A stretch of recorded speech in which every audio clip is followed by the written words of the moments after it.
जय हिंद प्यारे साथियों, जीजेसी आर्ट्स क्लासेज में आप सभी का स्वागत है। आज हम लोग हिस्ट्री विषय क्लास 12th के लिए ऑब्जेक्टिव क्वेश्चन आंसर को लेकर के चले हैं। क्लास 12th का चैप्टर 2 है, 12th हिस्ट्री का चैप्टर 2 है। ठीक है, चैप्टर 2 का नाम है जी राजा, किसान और नगर। सबसे पहले इस वीडियो को आप पूरा देखिए, 1 मिनट 1 सेकेंड के लिए भी कोई आदमी स्किप नहीं करेंगे। थोड़ा सा स्पीड बढ़ा लीजिएगा, अलग मैटर है, लेकिन स्किप नहीं करेंगे क्योंकि हम आपके 1 सेकेंड का वैल्यू करते हैं और हम एक क्वेश्चन को डबलिंग टेबलिंग करने वाले हैं। ठीक है, एक हर क्वेश्चन का हम विश्लेषण करेंगे आपके सामने। उस क्वेश्चन से आपको बहुत सारी चीजें समझ में आ जाएंगी। ठीक है जी, तो सबसे पहले हम लोग देखते हैं, शुरू करते हैं। और इसमें हम लोग टोटल 75 क्वेश्चन लेकर के चले, 75 क्वेश्चन। आपको 75 ऑब्जेक्टिव मिलेंगे और इस 75 ऑब्जेक्टिव से एक भी ऑब्जेक्टिव आपके बाहर बोर्ड एग्जाम में नहीं है।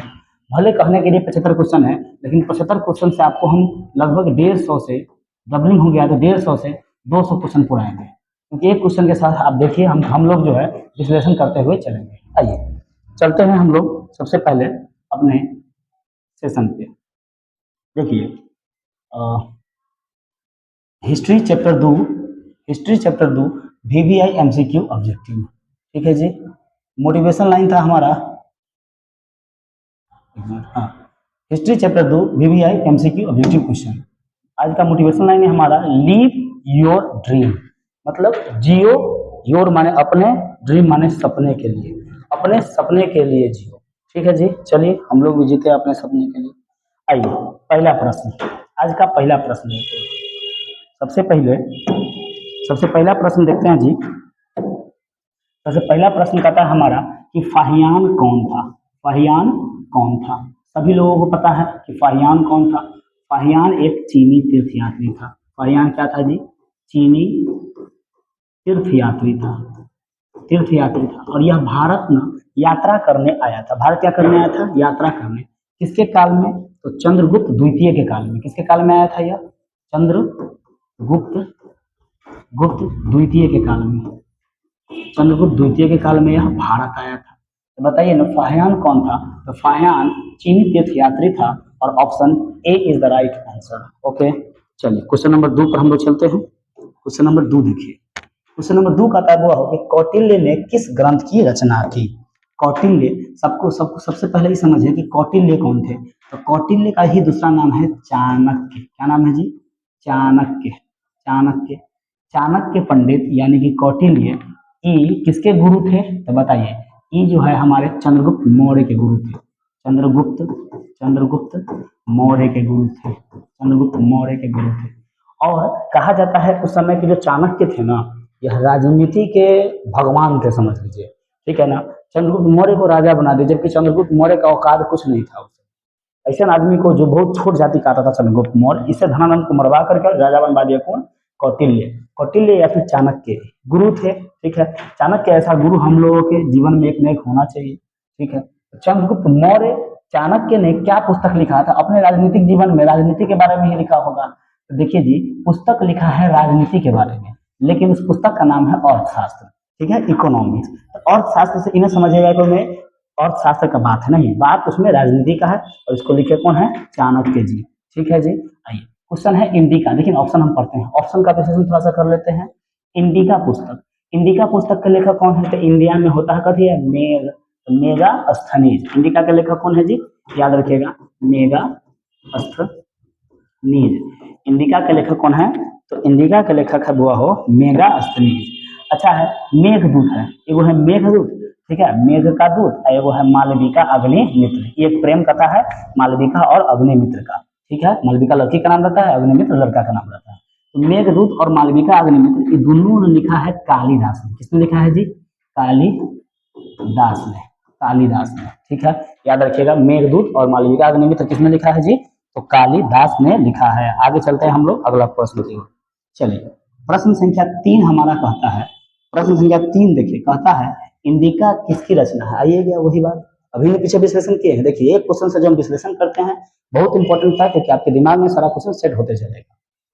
इंडिका किसकी रचना है? तो इंडिया में क्या होता है जी? तो मेघ। इंडिया में क्या होता है? मेघ। तो मेघ से याद रखेंगे मेगास्थनीज। ठीक है, कहाँ है मेगास्थनीज? इंडिका किसकी पुस्तक है? तो मेगास्थनीज। अच्छा, मेगास्थनीज कौन था? तो देखिए ना, मेगास्थनीज कहीं का राजदूत था। कहाँ का? चलिए, मेगास्थनीज कहीं का ना राजदूत था। कहाँ का? तो मेगास्थनीज राजदूत था यूनान का। कहाँ का राजदूत था जी? यूनान का। यूनानी राजदूत था। राजदूत था, ठीक है ना। मेगास्थनीज यूनान का राजदूत था आपको, ठीक है। मेगास्थनीज किसके काल में भारत आया था? तो देखिए ना, मेगास्थनीज को भेजने वाला था यूनान के राजा। यूनान के राजा, उनका नाम था सेल्यूकस निकेटर। उनका नाम क्या था जी? Seleucus Nicator. राजा का नाम था सेल्यूकस निकेटर। यूनान के राजा कौन थे? Seleucus Nicator. सेल्यूकस निकेटर ने अपनी बेटी हेलना का विवाह करने के लिए, इसके बेटी का नाम था हेलना। सेल्यूकस निकेटर के पुत्री का नाम क्या था जी? हेलना, ठीक है। और ये अपनी हेलना का विवाह करना चाहते थे किससे? तो चंद्रगुप्त मौर्य से। तो यूनान के राजदूत मेगास्थनीज को देखने के लिए भेजे थे कि भाई चंद्रगुप्त मौर्य कैसा आदमी है, जाओ देखो, ठीक है। तो मेगास्थनीज आए थे चंद्रगुप्त मौर्य के काल में। चंद्रगुप्त मौर्य के काल में, मौर्य के काल में, ठीक है, चंद्रगुप्त मौर्य के काल में। और जब ये आए तो मेगास्थनीज को चंद्रगुप्त मौर्य इतना पसंद आया, इतना पसंद आया कि चंद्रगुप्त मौर्य जा करके इसने एक पुस्तक लिख दिया। मेगास्थनीज ने क्या लिख दिया? एक पुस्तक। इस पुस्तक का नाम था इंडिका। और इंडिका पुस्तक में खाली बड़ाई किसका है? चंद्रगुप्त मौर्य का। मतलब जैसा आदमी है चंद्रगुप्त मौर्य, वैसा तो बड़ाई होना चाहिए। चंद्रगुप्त मौर्य का पूरा चर्चा आपको मिल जाएगा इंडिका में, ठीक है। उसके बाद सेल्यूकस निकेटर आए और अपनी बेटी हेलना का विवाह चंद्रगुप्त मौर्य से कर दिए और दहेज में पाकिस्तान और अफगानिस्तान दे दिए। उसी समय बना था अखंड भारत। अखंड भारत, याद रखिएगा क्वेश्चन। चंद्रगुप्त मौर्य के काल में भारत क्या बना था? अखंड भारत। किस शासक के काल में भारत अखंड भारत बना था? तो चंद्रगुप्त मौर्य के काल में। क्वेश्चन नंबर 3 खत्म हुआ। क्वेश्चन नंबर 4 की ओर देखते हैं हम लोग। चौथा हमारा प्रश्न देखिए जी, प्रश्न संख्या 4 हमारा कहता है वह कि गुप्त काल में हस्ती सेना का प्रधान को क्या कहते हैं? ठीक है, गुप्त काल में हस्ती सेना के प्रधान को क्या कहते हैं जी? महापिलुपति। क्या कहते हैं? गुप्त काल में हस्ती सेना के प्रधान को क्या कहते हैं? महापिलुपति। चलिए याद रखिए, क्वेश्चन नंबर 4 खत्म। क्वेश्चन नंबर 5 की ओर आते हैं। प्रश्न संख्या 5 की ओर। 5 नंबर प्रश्न कहता है बाबूरे कि निम्न में से महिला संत थी। महिला संत कौन थी? तो देखिए, पुरुष संत आपको देखने को बहुते मिल जाएंगे, लेकिन महिला संत जल्दी न पहले बनता था न अभी बनता है। लेकिन उसमें से एक मीरा थी, सॉरी, महिला संत उस समय 3 गो महिला जो थी वो हिम्मत कर करके महिला संत बनी थी। पहला महिला संत थी मीरा, अंडार भी महिला संत, कराइकल भी महिला संत। इसका आंसर तो हमारा हो जाएगा इनमें से सभी। कोई डाउट? तो भाई महिला संत कौन थी? तो महिला संत इनमें से सभी थी। मीरा जो थी, मीरा जो है श्री कृष्ण को अपना पति मान चुकी थी। श्री कृष्ण को क्या मानती थी जी? ये अपना पति मानती थी। हालांकि मीरा का विवाह कर दिया जाता है उनके माता पिता के द्वारा जबरदस्ती, लेकिन वहां से यह भाग आती है और श्री कृष्ण को ही अपना पति मान के रह जाती है। अच्छा, जो अंडाल थी, हमारी जो अंडाल थी, वह अंडाल और से अलवार संत थी। अंडाल कौन सी संत थी जी? अलवार संत थी। अलवार संत। और कराइकल अमैया जो थी, यह एक नैनार संत थी। नैनार संत थी। हुआ हो नैनार संत किस क्यों कहते हैं इसको? क्योंकि ये शिव जी के भक्त थी। नयन माने आंख, 3 गो आंख केकरा होता है? शिव जी के। तो शिव भक्त को नैनार कहते हैं। शिव भक्त को क्या कहते हैं जी? शिव भक्त को नैनार कहते हैं। तो कराइकल अमैयर इनका पूरा नाम था, कराइकल अमैयर। यह एक नैनार संत थे और यह एक शिव भक्त थी। और इनको अलवार क्यों कहते हैं जी? तो अलवार में विष्णु के भक्त को अलवार कहते हैं। विष्णु के भक्त को क्या कहते हैं जी? विष्णु के भक्त को अलवार कहते हैं। ठीक है, आइए अगला क्वेश्चन देखते हैं, क्वेश्चन नंबर 6 की ओर। क्वेश्चन समझ में आया? 5 तक समझ में आया हो तो लाइक कर देंगे, सेशन को शेयर कर देंगे। ठीक है, आइए क्वेश्चन नंबर 6 की ओर चलते हैं हम लोग। सॉरी आगे बढ़ गए।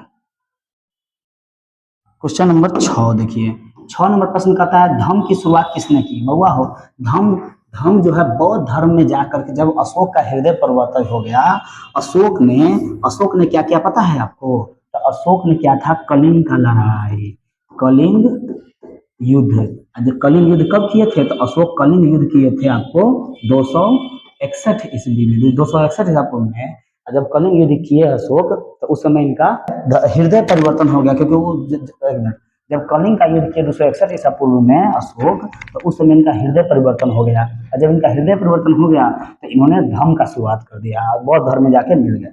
इन्होंने कथी का शुरुआत किया जी? धम्म का शुरुआत। धम्म की शुरुआत किसने की थी? तो अशोक ने। धम्म की शुरुआत किसने की थी? अशोक ने, याद रखिएगा ये बात। ठीक है, C is the right answer of this question. ठीक है। आइए बताइए, अशोक किस वंश का राजा था? तो अशोक ना मेरे भाई मौर्य वंश का राजा था। अशोक किस वंश का राजा था? मौर्य वंश का। मौर्य वंश का यह तीसरा राजा था, ठीक है। पहला राजा था चंद्रगुप्त मौर्य, दूसरा राजा था चंद्रगुप्त मौर्य का ही पुत्र था, ठीक है, बिंदुसार। कौन था जी? बिंबिसार नहीं, बिंदुसार, ठीक है। दूसरा राजा था बिंदुसार, बिंदुसार, ठीक है। और चंद्रगुप्त विक्रमादित्य, इनको हम लोग चंद्रगुप्त द्वितीय भी कहते हैं। इनको क्या कहते हैं? चंद्रगुप्त द्वितीय भी कहते हैं या फिर चंद्रगुप्त विक्रमादित्य भी कहते हैं, क्योंकि उन्होंने विक्रमादित्य की उपाधि धारण किया था। चंद्रगुप्त द्वितीय किस वंश के राजा थे? या फिर चंद्रगुप्त विक्रमादित्य? ये गुप्त वंश के राजा थे। किस वंश के जी? ये जो थे गुप्त वंश के राजा थे, गुप्त वंश के राजा थे, ठीक है। गुप्त वंश के राजा थे, गुप्त वंश के राजा थे, ठीक है। और कनिष्क जो है आपको कन्नव वंश के राजा थे। कन्नव कहिए या फिर कनिष्क को कुषाण नहीं, sorry Kushan, Kushan, sorry sorry, Kushan वंश के राजा थे। कनिष्क जो है किस वंश के राजा थे जी? कुषाण वंश के राजा थे। चलिए आते हैं अगला क्वेश्चन की ओर। क्वेश्चन नंबर 7, क्वेश्चन नंबर 7 देखेंगे सभी लोग। क्वेश्चन नंबर 7 कहता है भाई कि समुद्रगुप्त की तुलना किस यूरोपीय शासक से की जाती है? तो देखिए समुद्रगुप्त इनको क्यों कहा गया पता है?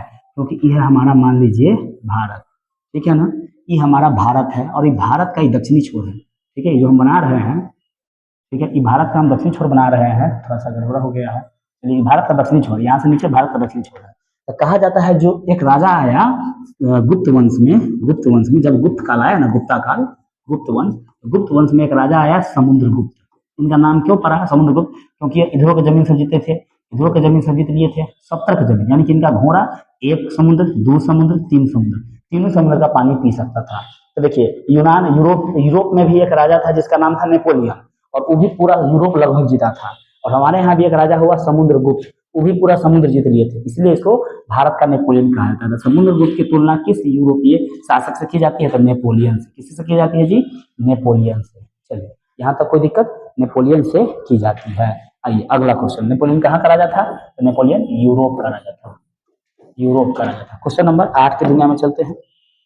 क्वेश्चन नंबर 8, आइए 8 नंबर क्वेश्चन कहता है भाई मौर्य वंश का संस्थापक कौन था? कौन नहीं जानता है जी? मौर्य वंश का संस्थापक चंद्रगुप्त मौर्य है। कौन है जी? चंद्रगुप्त मौर्य, चंद्रगुप्त मौर्य है। आइए चंद्रगुप्त मौर्य, चंद्रगुप्त यही होगा। चंद्रगुप्त का ही बेटा था बिंदुसार, यह सन था, सन था, SON सन, चंद्रगुप्त मौर्य का सन था। बिंदुसार का सन था, यानी कि बेटा था बिंदुसार का बेटा था अशोक। अशोक योग्य शासक था। अच्छा आपसे पूछेगा मौर्य वंश का पहला राजा कौन? चंद्रगुप्त मौर्य। मौर्य वंश का संस्थापक कौन? चंद्रगुप्त मौर्य। लेकिन मौर्य वंश का महान राजा कौन? तो फिर अशोक कहेंगे। मौर्य वंश का महान राजा कौन? क्या कहेंगे जी?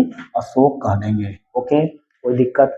आइए कुणाल कौन था? तो कुणाल इसी अशोक का पुत्र था, अशोक का पुत्र था जो बाद में राजा बनता है, अशोक का पुत्र है कुणाल। अशोक का पुत्र कौन है जी? कुणाल। इसके पीढ़ी दर पीढ़ी को देख लिए, चंद्रगुप्त मौर्य का बेटा, चंद्रगुप्त मौर्य का बेटा बिंदुसार, बिंदुसार का बेटा अशोक, और अशोक का बेटा कुणाल। हालांकि अशोक का एक और बेटा था और एक बेटी था, अशोक का बहुते बेटे था। अशोक का एक बेटा था महेंद्र और एक बेटी थी संघमित्रा। दोनों जो है सिंघल द्वीप में गया था धर्म, मतलब बौद्ध धर्म का प्रचार प्रसार करने, अशोक ने ही भेजा था उन लोगों को। ठीक है जी, आते हैं क्वेश्चन नंबर 8 खत्म हमारा हुआ, क्वेश्चन नंबर 9 की दुनिया में। बाबू मेरे क्वेश्चन नंबर 9 कहता है कि चंद्रगुप्त की मृत्यु कहाँ हुई थी? देखिए चंद्रगुप्त मौर्य को कोई मार नहीं पाया, ये खुद से श्रवण गोला में जाकर के और क्या किए थे?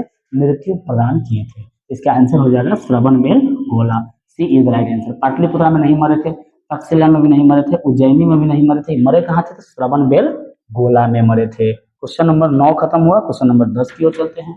10 नंबर क्वेश्चन कहता है हमारा कि चंद्रगुप्त मौर्य किस धर्म को मानने वाला था? तो भाई हो चंद्रगुप्त मौर्य का बात कर रहा है। चंद्रगुप्त मौर्य का बेटा का नाम कौन सी है जी? चंद्रगुप्त मौर्य का बेटा का नाम, देखिए चंद्रगुप्त मौर्य का बेटा का नाम था बिंदुसार, बिंदुसार का बेटा अशोक। जो चंद्रगुप्त मौर्य था चाहे बिंदुसार था, दोनों जैन धर्म को मानता था, लेकिन अशोक जो है बौद्ध धर्म को मान लिया। तो यानी कि उस समय किसी भी धर्म को मानने की आजादी थी। ठीक है जी, तो चंद्रगुप्त मौर्य के बारे में पूछा है ना हमसे, देखिए हम बता देते हैं। चंद्रगुप्त मौर्य के बारे में पूछा है ना, चंद्रगुप्त मौर्य थे जैन धर्म को मानते थे। किस धर्म को? जैन धर्म को, जैन धर्म को। चंद्रगुप्त मौर्य जैन धर्म को मानते थे, B is the right answer. बौद्ध धर्म नहीं मानते थे, ठीक है। शैव धर्म इसे तो मान भी नहीं करते थे, वैष्णव धर्म भी नहीं मानते थे। चंद्रगुप्त मौर्य एक धर्म मानते थे, जैन धर्म। अच्छा, उसके बाद चंद्रगुप्त मौर्य का बेटा हुआ बिंदुसार, वो भी जैन धर्म। लेकिन अशोक कौन धर्म? तो अशोक बौद्ध धर्म। अशोक के बारे में पूछा जाएगा तो अशोक बौद्ध धर्म। अशोक कौन धर्म? तो अशोक तीसरा राजा था, ये बौद्ध धर्म को मानते थे, बौद्ध धर्म को मानते थे। चलिए अगला देखते हैं। क्वेश्चन नंबर 9 10 खत्म होता है, क्वेश्चन नंबर 11 बताइए। यहाँ तक अगर वीडियो अच्छा लग रहा हो तो प्रिय साथियों कृपया करके सेशन को शेयर कर देंगे, लाइक कर देंगे, वो आपका काम है, मेरा जो काम है हम कर दे रहे हैं। ठीक है, आइए क्वेश्चन नंबर 11 देखते हैं। 11 नंबर क्वेश्चन पढ़ेंगे सभी लोग। क्वेश्चन नंबर 11 कहता है कि मौर्य वंश का अंतिम राजा कौन था? देखिए, बार बार मौर्य वंश का प्रश्न आ रहा है। मौर्य वंश बहुत ही इंपॉर्टेंट वंश है, ठीक है, इस चैप्टर में। तो भाई मौर्य वंश का जो पहला राजा था, मौर्य वंश का जो पहला राजा था वो था चंद्रगुप्त मौर्य। कौन था जी? चंद्रगुप्त मौर्य। दूसरा राजा जो था, दूसरा राजा वो था कौन आपको? तो इन्हीं का बेटा था बिंदुसार, बिंदुसार। और तीसरा राजा था, तीसरा राजा जो था वो था अशोक। कौन था जी? अशोक, अशोक, अशोक। इनके 84,000 स्तूप मिला है, अशोक। लेकिन लेकिन लेकिन सबसे अंतिम राजा था बृहद्रथ। कौन था जी? बृहद्रथ। इसके बीच में बहुत सारा राजा आया, लेकिन उसका कहानी गैप है। इसका कहानी क्या है जी? गैप है। क्यों गैप है? क्योंकि हम बताए थे भाई कि हिस्ट्री उसी को याद रखता है जो अच्छा काम करने लगता है। हिस्ट्री सबको नहीं याद रखता है, जो हिस्ट्री बना के गया है उसी को याद रखेगा। बृहद्रथ, बृहद्रथ याद रखिएगा, यह है बृहद्रथ, बृहद्रथ, बृहद्रथ, ठीक है ना, बृहद्रथ, बृहद्रथ। तो बताइए मौर्य वंश का अंतिम राजा क्या अशोक होगा? नहीं, तो तीसरा राजा था। कुणाल होगा? नहीं, कुणाल तो अशोक का बेटा था। संप्रति तो नहीं था, ठीक है। तो मौर्य वंश का अंतिम राजा हो जाएगा Brihadratha. Question number 11 is the done, और 11 का आंसर हो जाएगा हमारा D is the right answer. आइए क्वेश्चन नंबर 12 की दुनिया में। क्वेश्चन नंबर 12 कहता है भाई मेरे कि मौर्यकालीन टकसाल का प्रधान कौन था? देखिए, मौर्यकालीन जो टकसाल था, उस टकसाल का प्रधान वैसे मेरे ख्याल से यह है लवण्याध्यक्ष। क्या है जी? लवण्याध्यक्ष। कहीं कहीं मुद्राध्यक्ष भी दिया जाता है। तो इस क्वेश्चन को ना आप लोग देख लेंगे, लेकिन ज्यादातर सही लवण्याध्यक्ष ही होगा। तो D is the right answer. हम लोग डी आंसर को लेकर चलते हैं आगे। अगला क्वेश्चन, क्वेश्चन नंबर 13 है हमारा जी। 13 नंबर क्वेश्चन कहता है मौर्य वंश की राजधानी कहाँ थी? तो मौर्य वंश की राजधानी कहाँ है जी? तो मौर्य वंश की राजधानी क्या विदिशा में है? नहीं भाई। दिल्ली में है? नहीं भाई। देखिए, सबसे पहली बात हमारा है मौर्य वंश। कौन सा वंश है? मौर्य वंश। चाहे मौर्य वंश सबसे पहला वंश था मगध का हर्यक वंश। मगध का सबसे पहला वंश मगध, मगध का सबसे पहला वंश था हर्यक वंश। कौन था जी? हर्यक वंश। और हर्यक वंश ने अपनी राजधानी बनाई थी राजगृह को। किसको? राजगृह को, जिसको अपना भाषा में हम लोग राजगीर भी कहते हैं, राजगीर भी कहते हैं, राजगीर भी कहते हैं, राजगीर भी कहते हैं। और यही राजगीर रह गया मौर्य वंश में। फिर बाद में बहुत सारा राजधानी चेंज होता है, लेकिन बाद में फिर मौर्य वंश में राजगीर ही रहती। कहाँ है? राजगीर यहाँ है। Option number D is the right answer. Maurya वंश की राजधानी कहाँ थी भाई? तो राजगीर थी। कहाँ थी? राजगीर थी। आइए अगला क्वेश्चन की ओर। क्वेश्चन नंबर 13 खत्म होता है, क्वेश्चन नंबर 14 की ओर आते हैं हम लोग। ओके, 14 नंबर क्वेश्चन देखिए ना, कथी कहता है कि मौर्यकालीन, हाँ चलिए, मौर्यकालीन कलिंग राज्य कहाँ स्थित है? बउआ हो, जहाँ कलिंग का लड़ाई हुआ था, कलिंग का लड़ाई किया किसने था से बताइए थोड़ा सा। कलिंग का लड़ाई किया था हमारे अशोक भाई ने। किसने किया था? कलिंग युद्ध किसने किया था? कलिंग का एक युद्ध हुआ था कलिंग में। ये युद्ध किसने किया था? अशोक ने किया था। किसने किया था जी? अशोक ने किया था। अशोक ने कब किया था कलिंग का युद्ध? तो याद रखिएगा 261 ईसा पूर्व में। कब किया था कलिंग का युद्ध? 261 ईसा पूर्व में किया था, ठीक है, 261 बीसी में, ईसा पूर्व में किया था। और इसी अशोक के युद्ध, इसी कलिंग युद्ध के बाद इसकी इस कलिंग युद्ध की चर्चा अशोक के कैवें शिलालेख में मिलती है? 13वें शिलालेख में मिलती है, ठीक है, 13वें शिलालेख में मिलती है। और इसी कलिंग युद्ध के बाद अशोक का क्या हो गया? हृदय परिवर्तित हो गया, और अशोक बौद्ध धर्म की ओर चले गए। अशोक का जो है हृदय परिवर्तित हो गया, हृदय द्रवित हो गया, परिवर्तित हो गया, परिवर्तित हो गया, परिवर्तित हो गया, परिवर्तित हो गया, और अशोक धर्म के बौद्ध धर्म की ओर चले गए। एकदम शांति, बौद्ध धर्म की ओर। बुद्धम शरणम गच्छामि, ठीक है जी। भाई अशोक ऐसा खूंखार राजा नहीं, और अशोक जब शांत हुआ तो इसके ऐसा कोई शांत राजा नहीं हुआ। आइए, हालांकि मौर्यकालीन कलिंग राज्य कहा है? यह कलिंग राज्य आज का जो उड़ीसा दिख रहा है आपको, उड़ गया। याद रखेंगे कलिंग को उड़ा दिया था अशोक बम से, कलिंग को उड़ा दिया था। तो उड़ीसा, आज की उड़ीसा में कलिंग आपको देखने को मिल जाएगा। तो C is the right answer of this question. Question number 14 खत्म होता है, आते हैं 15 नंबर क्वेश्चन की ओर। चलिए जी, मजा आ रहा है क्या? हिस्ट्री है भाई, इसको हिस्ट्री के अनुसार ही हम लोग पढ़ेंगे। सबसे पहले हमारा क्वेश्चन 15 नंबर क्वेश्चन हमारा है आज का कि मौर्य प्रशासन में समाहर्ता कौन था। जो मौर्य का प्रशासन था उसमें समाहर्ता कौन होता था, याद रखिएगा। जो समाहर्ता होता था मौर्य प्रशासन का वह होता था कौन, राजकीय और संग्रह अधिकारी। जो टैक्स वसूलने वाला अधिकारी सब होता था मौर्य प्रशासन में वही समाहर्ता होता था। तो मौर्य प्रशासन का समाहर्ता कौन था, तो कर यानी कि टैक्स वसूलने वाला अधिकारी सब, टैक्स वसूलने वाला अधिकारी सब। ठीक है जी। आइए अगला क्वेश्चन की ओर चलते हैं। क्वेश्चन नंबर 15 हो गया, क्वेश्चन नंबर 16 की ओर। 16 नंबर क्वेश्चन कहता है जी, 16 नंबर क्वेश्चन कहता है कि मौर्य काल में ब्रह्मदेव कौन था। मौर्य काल में ब्रह्मदेव, जो ब्रह्मदेव ब्रह्मा को दे भूमि दान देने वाला, भूमि दान जो देता था वह ब्रह्मदेव कहलाता था। भूमि जो दान देता था ना, पशु दान से नहीं मतलब है, धन दान से नहीं मतलब है, कृषि दान से नहीं मतलब है, भूमि दान। हमारे यहाँ भूमि दान कौन देता है, पिता अपनी पुत्री को दे देता है, जाओ बेटा दहेज में काजी। ब्रह्मदेव, तो मौर्य काल में ब्रह्मदेव क्या था, तो भूमि दान करने वाला व्यक्ति। ब्रह्मदेव मतलब भूमि दान, ब्रह्मदेव मतलब भूमि दान कर दीजिए। अभी चलिए, तो अब हम अगला क्वेश्चन देखते हैं। क्वेश्चन नंबर 17 हमारा क्वेश्चन नंबर 17 कहता है वो हो कि अशोक का व्यक्तिगत धर्म क्या था। हम जानते हैं मौर्य वंश का जो पहला राजा था चंद्रगुप्त मौर्य, और चंद्रगुप्त मौर्य का जो धर्म था वह जैन धर्म था। कौन सा धर्म था जी, जैन धर्म था। दूसरा राजा था बिंदुसार, उनका भी जो धर्म था वह जैन धर्म था। लेकिन जब अशोक आए तो अशोक ने अपना धर्म बदल लिया, और कौन सा धर्म अपना लिया जी, बौद्ध धर्म अपना लिया था, बौद्ध धर्म। तो बौद्ध धर्म या लिखल है बौद्ध धर्म, अशोक का व्यक्तिगत धर्म था। तो option number A is the right answer of this question. 17 number खत्म हुआ। क्वेश्चन नंबर 18 की ओर आते हैं जी। क्वेश्चन नंबर 18 कहता है हमारा कि 18 नंबर क्वेश्चन देखिए ना, कहता है कि अशोक ने महेंद्र और संघमित्रा को धर्म प्रचार के लिए किस देश में भेजा।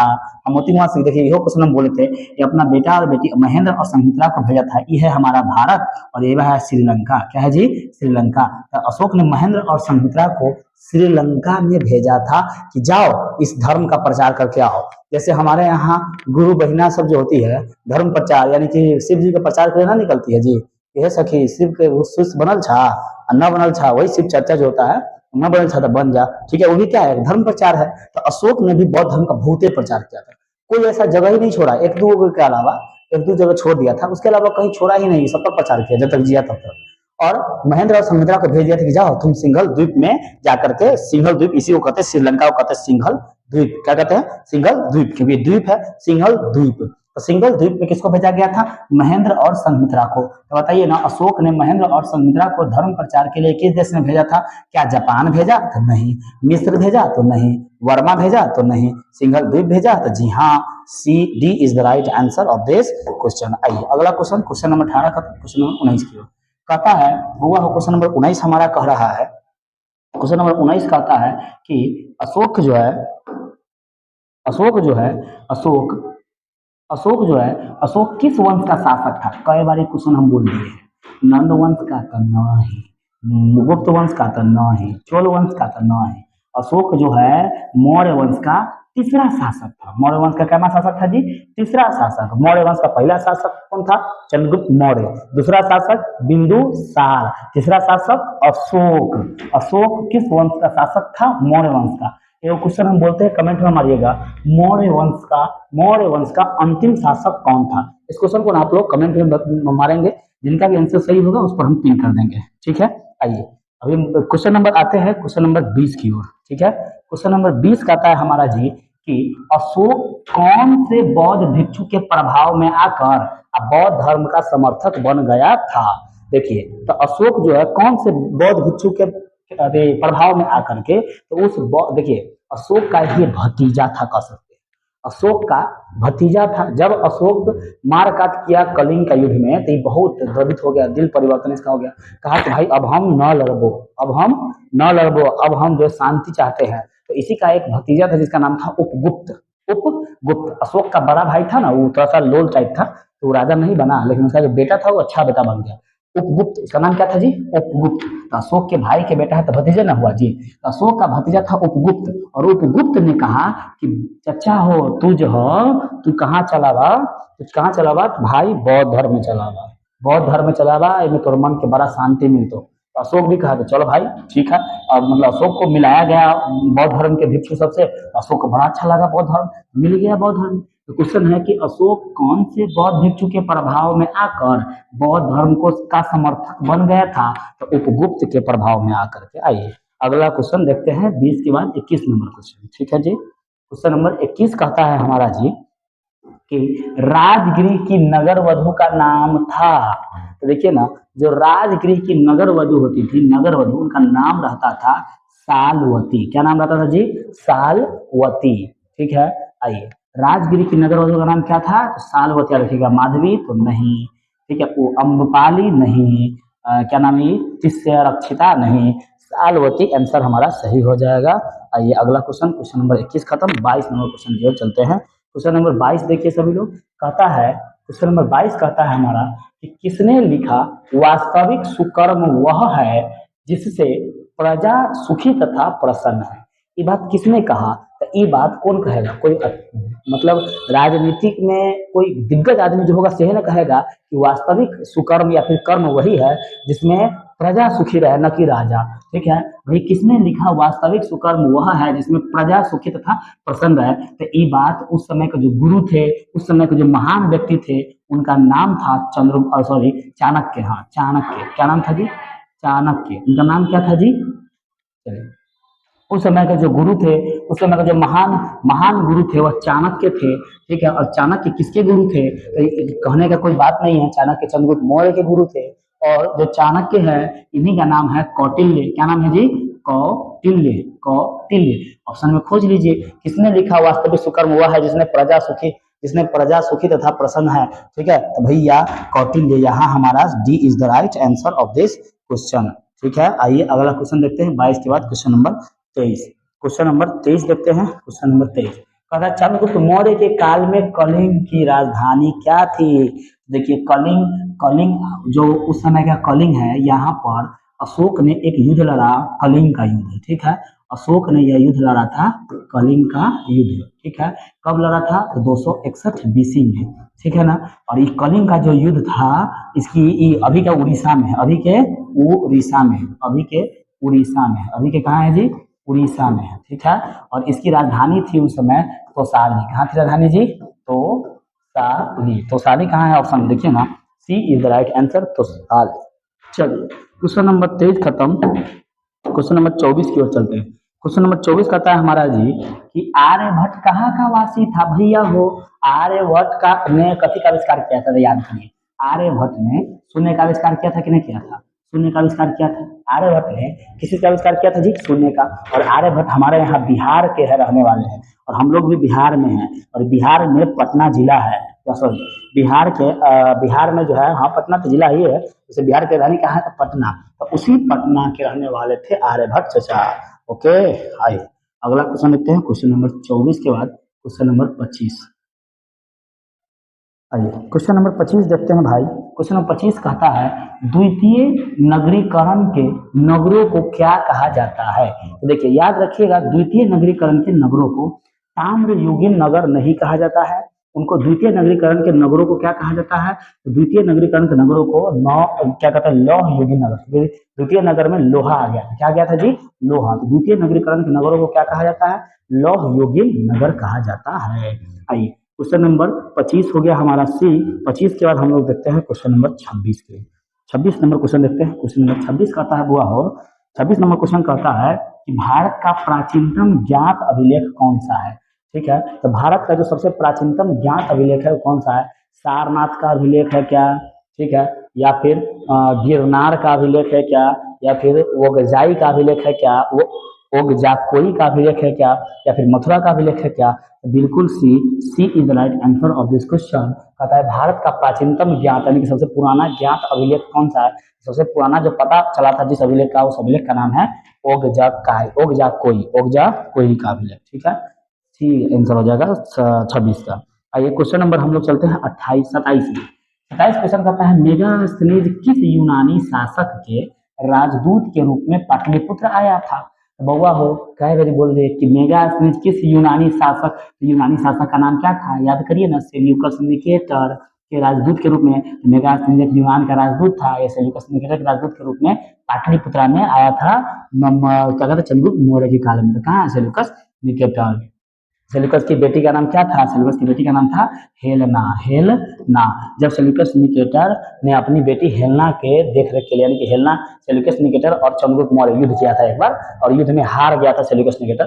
तब चंद्रगुप्त मौर्य ने प्रस्ताव रखा कि भाई तो अपना बेटी से अगर मेरा शादी कर देता है तो हम तुमको छोड़ देंगे। बाकी बड़ा कहानी लंबा है, कहानी हम पढ़ाए हुए हैं, ठीक है। आते हैं अभी हम लोग क्वेश्चन कर रहे हैं 28 नंबर क्वेश्चन को देखते हैं जी। क्वेश्चन नंबर 28 कहता है कलिंग युद्ध का वर्णन किस अभिलेख में किया गया है? हम कई बार बोले हैं, 12वें में भी नहीं, 11वें में भी नहीं, 10वें में भी नहीं, 13वें शिलालेख में, अशोक के 13वें शिलालेख में कलिंग युद्ध का जानकारी मिलता है हमको।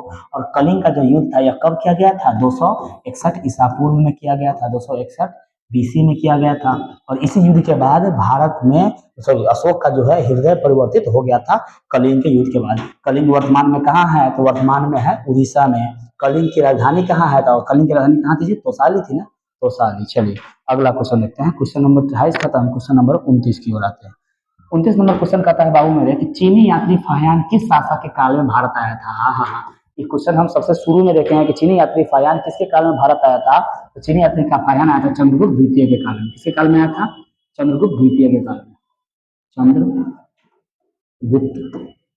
द्वितीय के काल में, चंद्रगुप्त द्वितीय। अच्छा, चंद्रगुप्त द्वितीय ने कथी का उपाय धारण किया था जी? तो विक्रमादित्य का, विक्रमादित्य का। देखिए विक्रमादित्य का उपाय धारण किया था। कहाँ है? ऑप्शन नंबर बी नहीं है जी, चंद्रगुप्त मौर्य नहीं, चंद्रगुप्त मौर्य तो मौर्य वंश का राजा था, विक्रमादित्य गुप्त वंश का राजा था। चंद्रगुप्त द्वितीय का है या फिर विक्रमादित्य का है, ये गुप्त वंश का राजा था, गुप्त वंश का, गुप्त वंश था उस समय, गुप्त वंश का राजा था। ठीक है जी। चलिए अगला क्वेश्चन देखते हैं, गुप्त वंश का। अगला अगला क्वेश्चन देखे क्या? हाँ, अशोक किस वंश का राजा था?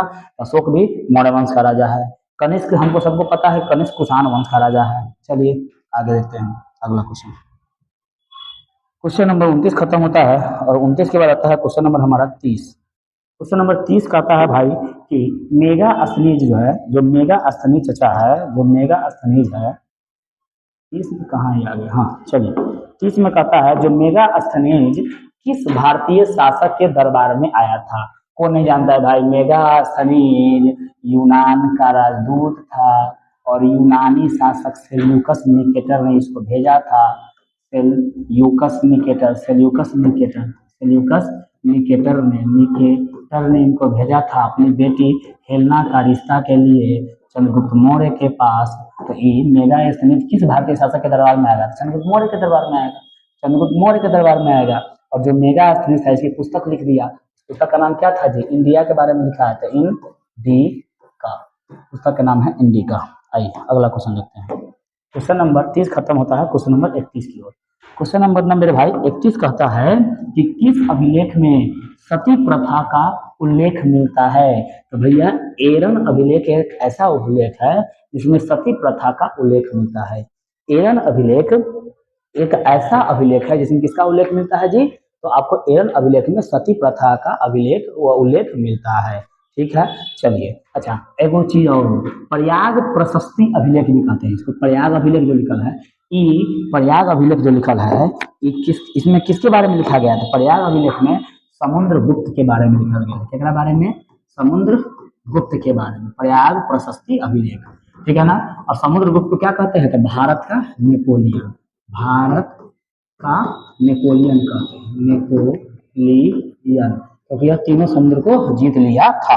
आइए अगला क्वेश्चन की ओर चले जी। क्वेश्चन नंबर 31 खत्म होता है, क्वेश्चन नंबर 32 की ओर हम लोग आते हैं। क्वेश्चन नंबर 32 हमारा कहता है भाई कि बाणभट्ट की रचना कादम्बरी में किस शासन काल का वर्णन है या फिर वर्णन मिलता है? तो देखिए बाणभट्ट क्या थे? बाणभट्ट जो है हर्षवर्धन के काल में, यानी कि कभी कहता है किस शासन काल का वर्णन है? तो हर्षवर्धन काल का। ठीक है, बाणभट्ट का एक रचना है, उसका नाम है कादम्बरी। बताइए बाणभट्ट के पुस्तक का नाम क्या है? कादम्बरी। क्वेश्चन वो आगे आएगा कि कादम्बरी के लेखक कौन है? तो बाणभट्ट। ठीक है, बाणभट्ट। कादम्बरी के लेखक कौन है? बाणभट्ट। यह जो है हर्षवर्धन के शासन काल का वर्णन मिलता है हमको बाणभट्ट में। किसके शासन काल का? हर्षवर्धन के शासन काल का। ठीक है ना। जो बताइए चंद्रगुप्त मौर्य किस वंश का राजा था? सभी लोग वहां बैठले बैठले बोलेंगे, ठीक है ना जी, ऑनलाइन है लेकिन बैठले बैठले बोलना है। चंद्रगुप्त मौर्य किस वंश का राजा था? तो मौर्य वंश का। अशोक किस वंश का राजा था? तो भाई मौर्य वंश का। चंद्रगुप्त द्वितीय कहो या विक्रमादित्य कहो, किस वंश का राजा था? तो यह था गुप्त वंश का। किस वंश का? गुप्त वंश का। ठीक है, आइए अगला क्वेश्चन देखते हैं। क्वेश्चन नंबर 32 हो गया हमारा।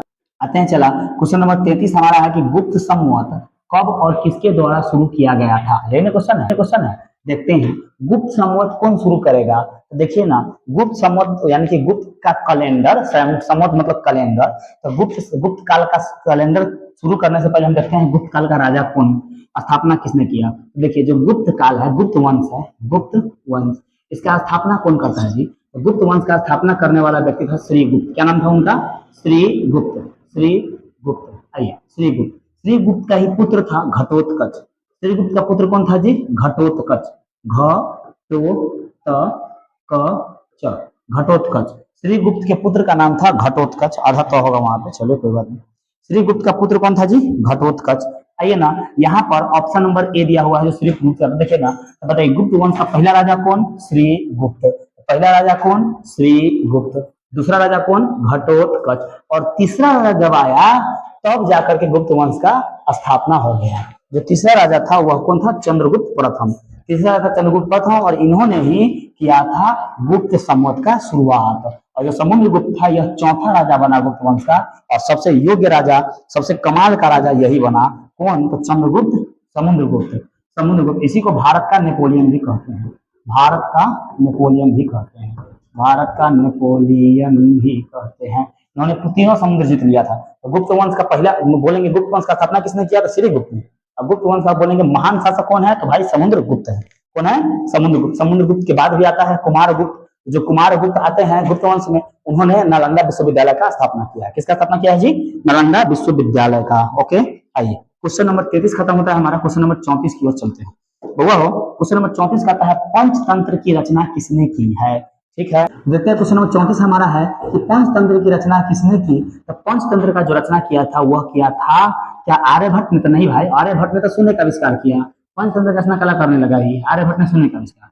वराह मिहिर नहीं भाई, कालिदास ने तो जानते हैं हम लोग कि कालिदास ने अब मालविका अग्निमित्र का रचना किया है। मालविका अग्निमित्र। और इनका है कौन? मेघदूत का रचना किया है। मेघदूत का रचना किया है। और इनका एक और पुस्तक है जो फेमस पुस्तक है, उसका नाम है कथी? तो अभिज्ञान शाकुंतलम। अभिज्ञान शाकुंतलम। तो बच्चा कौन? देखिए ना, अभिज्ञान शाकुंतलम। तो कालिदास ने भी पंचतंत्र का रचना नहीं किया। तो पंचतंत्र का रचना करने वाला व्यक्ति है विष्णु शर्मा। कौन है जी? विष्णु शर्मा। शर्मा जी जो है पंचतंत्र का रचना किया है। पंचतंत्र का रचना किसने किया है? शर्मा जी ने। ठीक है, आइए चलिए अगला क्वेश्चन देखते हैं हम लोग। क्वेश्चन नंबर 34 खत्म। 35 नंबर क्वेश्चन देखते हैं बाबू। 35 नंबर क्वेश्चन कहता है कि प्राचीन नालंदा विश्वविद्यालय के संस्थापक कौन थे? ये क्वेश्चन अभी हम बोले हैं कि कुमारगुप्त ने। किसने किया था? कुमारगुप्त ने। ये भी गुप्त वंश का राजा था। ठीक है, कुमारगुप्त ने, और ये भी जो है गुप्त वंश का राजा था। आपको देखते हैं क्वेश्चन नंबर 35 हमारा है कि प्राचीन नालंदा विश्वविद्यालय के संस्थापक कौन थे? तो भाई मेरे अभी ना हम बोले हैं कि नालंदा विश्वविद्यालय के संस्थापक कौन थे। तो नालंदा विश्वविद्यालय के जो संस्थापक थे हमारे कुमारगुप्त है। और कुमारगुप्त गुप्त वंश का कैमा राजा है? तो मेरे भाई कुमारगुप्त गुप्त वंश का 5वां राजा है। बताइए कुमारगुप्त गुप्त वंश का पहला राजा कौन था? हम अभी गुप्त वंश पढ़े थे। तो गुप्त वंश का जो पहला राजा था उसका नाम था श्रीगुप्त। दूसरा राजा का नाम घटोत्कच। तीसरा राजा का नाम क्या था? तो भाई तीसरा राजा का नाम था क्या? ध्यान से कर रहा जी, तीसरा राजा का नाम क्या था? देखिए तीसरा राजा का जो नाम था वो था चंद्रगुप्त प्रथम। क्या नाम था जी? चंद्रगुप्त प्रथम। और जो चौथा राजा हमारे है वो चौथा राजा हमारे ही आदमी है। चौथा राजा का नाम क्या है जी? चौथा राजा का नाम है समुद्रगुप्त। चौथा राजा का नाम क्या है जी? समुद्रगुप्त। और 5वां राजा है कुमारगुप्त। जो समुद्रगुप्त है इन्हीं को कथी कहा जाता है? तो इन्हीं कहा जाता है भारत का नेपोलियन। और इसके समय में कहा जाता है कि यह गुप्त वंश का स्वर्ण काल था। गुप्त वंश का क्या था जी? स्वर्ण काल। स्वर्ण युग कहो, स्वर्ण काल कहो, स्वर्ण युग कहो, स्वर्ण काल कहो, क्योंकि यहाँ पर बहुत ज्यादा इनके पास धन दौलत वैभव सब कुछ हो गया था गुप्त वंश के बाद। और गुप्त वंश का पूछेगा आपसे अंतिम राजा कौन है? तो याद रखिएगा जो गुप्त वंश का अंतिम राजा है वह है स्कंदगुप्त। अंतिम राजा कौन है जी? स्कंदगुप्त। अंतिम राजा है स्कंदगुप्त। लेकिन अशोक तो गुप्त वंश का है ही नहीं है। अशोक किसका है? तो मौर्य वंश का। अशोक मौर्य वंश का। ओके, चलिए 35 number question is the done. और अब आते हैं हम लोग 36 नंबर क्वेश्चन की ओर। क्वेश्चन नंबर 36 कहता है भैया कि भारत, एक मिनट, एक मिनट थोड़ा सा। क्वेश्चन नंबर 36 कहता है बुआ हो, क्वेश्चन नंबर 36 कहता है कि भारतीय इतिहास का कौन सा काल स्वर्ण काल कहलाता है। अब ये क्वेश्चन को सोल्व किया है कि भारतीय इतिहास का स्वर्ण काल तो कौन सा काल कहलाता है, तो कौन सा काल कहलाता है, तो गुप्त काल। और गुप्त काल में किसके काल में, तो समुद्र गुप्त के काल में, समुद्र गुप्त, समुद्र गुप्त के काल में, समुद्र गुप्त के काल में। ठीक है जी, यहाँ तक कोई दिक्कत? आइए अगला क्वेश्चन की ओर चलते हैं। क्वेश्चन नंबर हमारा है 36 के बाद क्वेश्चन नंबर 37 कहता है कि आर्यभट्ट में कितने प्रकार के विवाहों का, आर्यभट्ट, हाँ अर्थशास्त्र वो तो कहा जब से पढ़ा गया, अर्थशास्त्र में कितने प्रकार के विवाहों का उल्लेख है। तो याद रखिएगा विवाह 8 प्रकार के होते हैं। विवाह कितने प्रकार के? 8 प्रकार के। उसमें 8 प्रकार के विवाह का उल्लेख किया गया है और उसमें 4 गो विवाह को अच्छा विवाह माना गया है और 4 गो विवाह को बुरा विवाह माना गया है। जैसे मान लीजिए किसी को किडनैप करके विवाह कर लेना बुरा विवाह है, ठीक है, और माता पिता खोज कर देते हैं, अच्छा विवाह है, ठीक है। माता पिता खोज करते हैं उसको ब्रह्म विवाह कहते हैं, और जो आदमी अपने से लव मैरिज कर लेता है उसको कहते हैं गंधर्व विवाह, ये भी अच्छा विवाह है, ठीक है। आइए अगला क्वेश्चन देखते हैं। 4 गो विवाह उसमें अच्छा विवाह कहा गया और 4 गो को क्या कहा गया? बुरा विवाह। 8 प्रकार का विवाह है, C is the right answer. आइए क्वेश्चन नंबर 38 की ओर चलते हैं भाई। 38 नंबर क्वेश्चन कहता है कि अर्थशास्त्र की रचना कब हुई। तो भाई अर्थशास्त्र की रचना हुआ था कितना में? 34 शताब्दी ईसा पूर्व में। कब हुआ था? 34 शताब्दी ईसा पूर्व में। ये बात याद रखिएगा, 34 शताब्दी ईसा पूर्व में। ठीक है जी, आइए अगला क्वेश्चन चलते हैं। क्वेश्चन नंबर 38 के बाद हमारा है क्वेश्चन नंबर 39। क्वेश्चन नंबर 39 में आते हैं। 39 नंबर क्वेश्चन कहता है कि नालंदा विश्वविद्यालय के छात्र थे। नालंदा विश्वविद्यालय के छात्र कौन थे जी? तो नालंदा विश्वविद्यालय के छात्र क्या फाहियान था? फाहियान, फाहियान एक चीनी तीर्थ यात्री था। यह नालंदा विश्वविद्यालय का छात्र नहीं था, चीन से जरूर आया था लेकिन नालंदा नहीं आया था। वेनसांग भी चीनी था। वेनसांग कहाँ का था? ये तो चीनी तीर्थ यात्री था। वेनसांग भी चीनी तीर्थ यात्री था लेकिन ये चीन से पढ़ने आया था।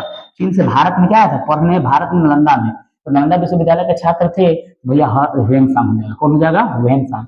हर्ष नहीं होंगे। और कुमार गुप्त हमको पता है कि छात्र कथी होगा? कुमार गुप्त ने तो नालंदा विश्वविद्यालय का स्थापना किया था, नालंदा का स्थापना किया था। चलिए आइए अगला क्वेश्चन देखते हैं। क्वेश्चन नंबर 39 खत्म हुआ, क्वेश्चन नंबर 40 की ओर चलते हैं।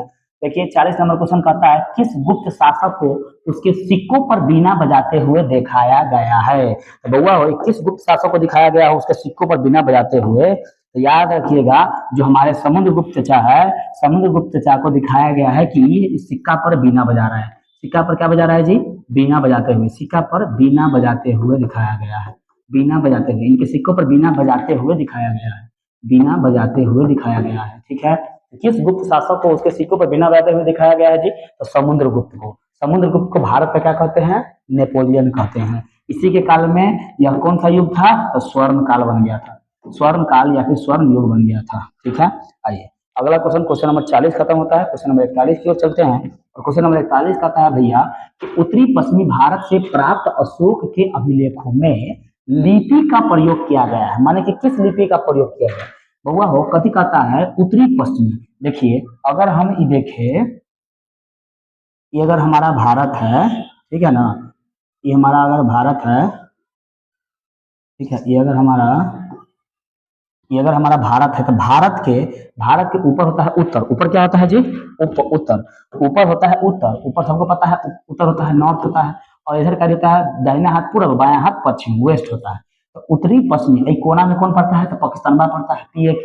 पीए के पाकिस्तान पड़ता है। तो यही पाकिस्तान उत्तरी पश्चिमी भारत में प्राप्त अशोक के अभिलेखों, तो पाकिस्तान में चलता है खरोष्ठी लिपि। कौन सा लिपि? खरोष्ठी लिपि। और अशोक का एक खासियत था, अशोक जिस भी जगह पर जाता था, जहां भी अभिलेख लिखवाता था, वहां की भाषा में ही लिखवाता था। ऐसा नहीं कि अपना भाषा में गया और लिखवा करके चला आया, ऐसा ही नहीं करता था, ठीक है ना जी। हाँ चलिए हम देखते हैं क्वेश्चन नंबर 42। क्वेश्चन नंबर 42 कहता है हमारा 42 फिर आ रहा है, ठीक है। क्वेश्चन नंबर 42 कहता है कि अशोक के कुल कितने अभिलेख अभी तक प्राप्त हुए हैं? तो बउआ हो अशोक के कुल 44 अभिलेख अभी तक प्राप्त हुए हैं। क्वेश्चन नंबर 42 खत्म होता है, 43 की ओर चलते हैं। 43 में क्वेश्चन कहता है अशोक द्वारा प्रचारित बौद्ध धर्म कहाँ प्रचलित हुआ? तो अशोक के द्वारा प्रचलित जो बौद्ध धर्म था वो कहाँ प्रचलित हुआ? तो अशोक के द्वारा जो प्रचलित बौद्ध धर्म था सबसे ज्यादा प्रचलित हो गया था तो यही छोटका द्वीप में जिसका नाम है सिंघल द्वीप, ठीक है ना। इस सिंघल द्वीप यानी कि श्रीलंका में, श्रीलंका में तो अशोक द्वारा प्रचलित बौद्ध धर्म कहाँ प्रचलित हुआ था? श्रीलंका में। चलिए एक क्वेश्चन और पूछते हैं आपसे, कमेंट में इसका आंसर देंगे, दीजिएगा 43 का आंसर लेकर के क्या होगा सो। ठीक है, 43 में क्वेश्चन पूछ रहा है। क्वेश्चन है कि सिंघल द्वीप में अशोक ने बौद्ध धर्म के प्रचार के लिए किसको किसको भेजा था। ठीक है, इसका आंसर आप कमेंट पिन कीजिएगा, हम देखेंगे किन बच्चों का सही है। ठीक है, आइए अगला क्वेश्चन। 43 नंबर क्वेश्चन सही होता है, 43 नंबर क्वेश्चन हो गया। 44 नंबर क्वेश्चन क्या, जीवक ने वैद्य की शिक्षा कहाँ से पाई। जीवक था एक राजवैद्य। जीवक क्या था जी, एक राजवैद्य था। राजवैद्य था, कहाँ का राजवैद्य था, तो सबसे पहला अशोक यानी कि मौर्य वंश का जो सॉरी मगध वंश का जो सबसे पहला वंश था, पहला वंश उसका नाम था हर्यक वंश। हर्यक वंश, हर्यक वंश का ना राजवैद्य था। हर्यक वंश का राजवैद्य, हर्यक वंश में सबसे पहला राजा था बिंबिसार। कौन थे जी, बिंबिसार। बिंबिसार, तो यह बिंबिसार का ही राजवैद्य था, बिंबिसार का राजवैद्य था। क्वेश्चन आपसे पूछा है मेरे भाई कि जीवक ने वैद्य की शिक्षा कहाँ से प्राप्त की। जीवक का राजवैद्य था हर्यक वंश का, बिंबिसार का, लेकिन राजवैद्य की शिक्षा प्राप्त किया था उस समय जब मगध नहीं था, तब थोड़ा सा ही तक्षशिला ज्यादा फेमस था। तो तक्षशिला विश्वविद्यालय था और वहीं से जीवक ने वैद्य की शिक्षा प्राप्त किया था। ठीक है, वैद्य मतलब होता है डॉक्टर साहब, उस समय के डॉक्टर साहब थे ही। ठीक है, आइए क्वेश्चन नंबर 44 के बाद 45 नंबर क्वेश्चन पर चलते हैं। कहता है जीवक कहाँ का रहने वाला था। तो मेरे भाई जीवक हमारे यहाँ के राजगीर का रहने वाला था। बिहार में राजगीर है, बिहार में क्या है जी, बिहार में राजगीर है और इसी को राजगिरी भी कहते हैं। और राजगिरी मगध साम्राज्य का पहला, मगध महाजनपद का साम्राज्य नहीं कहेंगे, मगध एक महाजनपद था। मगध महाजनपद का जनपद का, ठीक है, पहला राजधानी यही रहा है, राजगृह। बाद में बहुत सारा चेंज हुआ, बदला अगला, लेकिन मेन यही रहा, राजगृह। ठीक है जी, आइए अगला क्वेश्चन देखते हैं 45 पर। क्वेश्चन नंबर 46, क्वेश्चन नंबर 46 कहता है भाई मेरे कि जीवक की ख्याति किस रूप में थी। जो जीवक की ख्याति थी वैद्य के रूप में, कथी के रूप में, जीवक एक राजवैद्य था। किसके शासनकाल में था, तो यह बिंबिसार के शासनकाल में था। हर एक वंश के राजा बिंबिसार, बिंदुसार नहीं कह रहे हैं, बिंबिसार। तो जीवक की ख्याति किस रूप में थी, तो वैद्य के रूप में, व्यापारी के रूप में नहीं, प्रशासनिक अधिकारी के रूप में नहीं, वैद्य के रूप में था। हाँ, C is right answer of this question. बहुत रुचि के रूप में ये भी नहीं हो जाएगा। आइए क्वेश्चन नंबर 46 के बाद 47 नंबर, क्वेश्चन नंबर 47 कहता है अंग राज्य आधुनिक बिहार के किस जिले में अवस्थित था। तो अंग राज्य जो है ना आधुनिक बिहार के, यानी कि अभी का जो बिहार है भारत में, तो यहाँ पर था अंग। और इधर का हमारे पास भागलपुर जिला है। कौन सा है जी, भागलपुर है। तो किस जिले में अवस्थित था, तो अभी का जो भागलपुर है यहीं पर था अंग राज्य। अभी का जो भागलपुर है ना भाई, यहीं पर क्या था, अंग राज्य। चलिए D is right answer of this question. 47 number खत्म होता है और 47 के बाद हम देखते हैं 48 नंबर क्वेश्चन की ओर। ठीक है, क्वेश्चन नंबर 48 नंबर क्वेश्चन कहता है भाई मेरे कि बिंबिसार, क्या हो रहा है, एक मिनट रुक जाइए थोड़ा सा। हाँ, जो 48 नंबर क्वेश्चन कहता है कि बिंबिसार का संबंध किस वंश से था। आ गया ना, बिंदुसार नहीं कहा है, अगर बिंदुसार कहता तो मौर्य वंश से रहता, और बिंदुसार किसका बेटा था, तो चंद्रगुप्त मौर्य का। अब आया है बिंबिसार का संबंध, तो बिंबिसार सबसे पहला राजा है, इन्हीं का वंश सबसे पहला था, मगध महाजनपद पर राज करने वाला। तो बिंबिसार का संबंध किस वंश से है, तो हर्यक वंश। बिंबिसार का संबंध हर्यक वंश से। किस वंश से है जी, हर्यक वंश से। ठीक है ना, चलिए हर्यक वंश से, ठीक है, हर्यक वंश। कहाँ है हर्यक वंश, हर्यक वंश। देखिए ना, नंद वंश, शिशुनाग वंश, मौर्य वंश। इसमें दो चीज बताते हैं आपको बउआ हो। उस समय 16 गो महाजनपद था। महाजनपद क्या था, 16 गो में से हम देखते हैं सबसे पहला महाजनपद है मगध। कौन है, मगध। ये बहुत फेमस था मगध। ठीक है, और मगध में कुल कितने वंशों ने राज किया, तो मगध महाजनपद में कुल सात वंशों ने राज किया। अब हम सातों वंश का ट्रिक बता देते हैं, ट्रिक दिमाग में रखिएगा, उसे आपको ना याद रहेगा कि सातों वंश कौन कौन था। ट्रिक है ठीक है, सी न हसीन, ठीक है, म सु क, वो लास्ट है सा, 3 3 6 1 7। हर्यक वंश, सी से शिशुनाग वंश, न से नंद वंश, म से मौर्य वंश, सु से शुंग वंश, क से कनिष्क वंश, कनव वंश, कनाद वंश, कुछ होगा ये, स से सातवाहन वंश। ओके, 7 गो है कुल, 3 3 6 1 7। तो भाई हर्यक वंश सबसे पहला वंश है और हर्यक वंश का ही राजा है कौन, बिंबिसार, पहला राजा। और बिंबिसार का बेटा था अजातशत्रु, जिसने इसको मार दिया था। अजातशत्रु को पितृहंता भी कहते हैं। आइए अगला क्वेश्चन की ओर चले क्या, चलिए क्वेश्चन नंबर 48 खत्म, क्वेश्चन नंबर 49 पे चलते हैं। क्वेश्चन नंबर 49 कहता है जरासंध का संबंध किस वंश से था? तो भाई जरासंध बृहद्रथ वंश का राजा था। बृहद्रथ वंश आगे आता है, इस सब में नहीं था, शातवंश में। ठीक है, जरासंध का संबंध किस वंश से था? तो जरासंध का संबंध बृहद्रथ से। इसे याद हो जाएगा, जरासंध बृहद्रथ, जरासंध बृहद्रथ, जरासंध बृहद्रथ, जरासंध बृहद्रथ। ठीक है, अच्छा बताइए ना, हर्यक वंश मगध साम्राज्य का कैमा वंश था? पहला वंश। नंद वंश, तो देखिए हर्यक हसीन, सी से शिशुनाग वंश, हसीन न से नंद वंश, तीसरा था ही नंद वंश। अब म से मौर्य वंश, हसीन मसुकसा, म से मौर्य वंश, चौथा था हमारा मौर्य वंश। ठीक है ना, मगध साम्राज्य का 7 गो वंश ने कुल राज किया है, उसमें 7 का हम बताइए दिए हैं। 49 क्वेश्चन नंबर 49 खत्म होता है हमारा। अब क्वेश्चन नंबर हम लोग 50 पर चलते हैं। क्वेश्चन नंबर 50 देखिए, कहता है कि तक्षशिला किस राज्य में स्थित था? तो देखिए ना बउआ हो, जो तक्षशिला था वह तक्षशिला तक्षशिला विश्वविद्यालय, तक्षशिला क्या है? फेमस विश्वविद्यालय, यानी कि स्कूल कह सकते हैं अपना भाषा में। तक्षशिला क्या है? एक SCHOOL स्कूल है। तो तक्षशिला किस राज्य में है? ना होता है कि भाई अब बताओ तो पटना यूनिवर्सिटी कहाँ है? तो बिहार में है।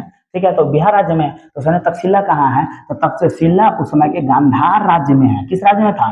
गांधार राज्य। क्या गांधार राज्य हमारे यहाँ है? ये नहीं, हमारे यहाँ कोई 28 गो राज्य है भारत में। भारत में 28 राज्य में से बताइए कहीं पर गांधार है? तो नहीं। तो गांधार कहाँ है? तो गांधार अभी के पाकिस्तान में है। उस समय भारत में था, अभी के पाकिस्तान में है। अभी के पाकिस्तान में गांधार है। ठीक है ना, और गांधार की राजधानी, गांधार राज्य की राजधानी थी तक्षशिला। जैसे आपसे पूछ देगा पटना किस राज्य में स्थित है? तो पटना बिहार में राज्य में स्थित है। अब बिहार की राजधानी कहाँ है? तो पटना। तो ऐसा नहीं, तक्षशिला किस राज्य में स्थित है? तक्षशिला गांधार राज्य में स्थित है। और गांधार की राजधानी कहाँ है? तो तक्षशिला। वर्तमान में यह पाकिस्तान देश में है। ठीक है ना, आइए अगला देखते हैं। 50 के बाद क्वेश्चन नंबर 51। देखिए 50 तकले हमने क्वेश्चन किया, 50 तकले हम लोगों ने क्वेश्चन किया। 50 तकले क्वेश्चन में अगर मजा आया हो तो पक्का सेशन को शेयर करेंगे।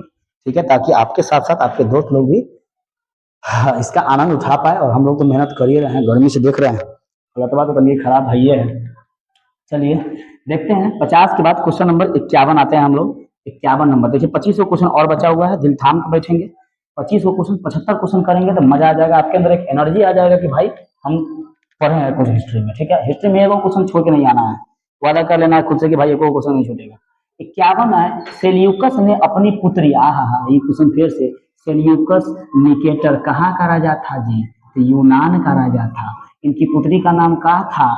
हेलना चेलना फेलना था, हेलना हेलना था। अपना भाषा में हम लोग ने इसको हेमा मालिनी कहते हैं, क्योंकि बड़ी सुंदर, क्या चीज है? बड़ी सुंदर। तो इसी थोड़ी चंद्रगुप्त मौर्य पैदा हो गया था इतना ऊपर। तो भाई सेल्यूकस निकेटर ने अपनी पुत्री का विवाह किस राजा से किया था? तो सेल्यूकस निकेटर ने अपनी पुत्री हेलना का विवाह किया था मौर्य वंश के राजा चंद्रगुप्त मौर्य से। कहाँ है चंद्रगुप्त मौर्य? चाचा चंद्रगुप्त मौर्य, यही है चंद्रगुप्त मौर्य, इसी से हुआ था दोनों का विवाह। इसके कार्ड पर क्या लिखा गया होगा जी? चंद्रगुप्त मौर्य संघ, संघ होता है कि संघ होता है? संघ नहीं, संघ नहीं होगा, संघ होगा। चंद्रगुप्त मौर्य संघ हेलना, हेलना खैया मार बेलना। आइए आगे क्वेश्चन देखते हैं। क्वेश्चन नंबर 51 खत्म हुआ। 51 आए इंची हुआ है। क्वेश्चन नंबर 52 पे आते हैं। आइए क्वेश्चन नंबर 52 कहता है कि धर्म विजय का उल्लेख किस शिलालेख में है? आइए ना बउआ हो, इसी को कहते हैं धर्म विजय, कलिंग के युद्ध को। धर्म विजय कथी के युद्ध को कहते हैं? कलिंग के युद्ध को। क्योंकि कलिंग का जब युद्ध हुआ तो अशोक ने धर्म को अपना लिया। किसको अपना लिया जी? धर्म को अपना लिया। ठीक है, और इसी कलिंग के युद्ध में अशोक का क्या हो गया था? हृदय हृदय परिवर्तन हो गया था, हृदय परिवर्तन हो गया था, हृदय परिवर्तन हो गया था, परिवर्तन हो गया था, परिवर्तन हो गया था। और अशोक जो है परिवर्तन हो गया, परिवर्तन हो गया। और अशोक जो है कहाँ चला गया? तो धर्म प्रचार करने लगा, धर्म प्रचार करने लगा, प्रचार करने लगा।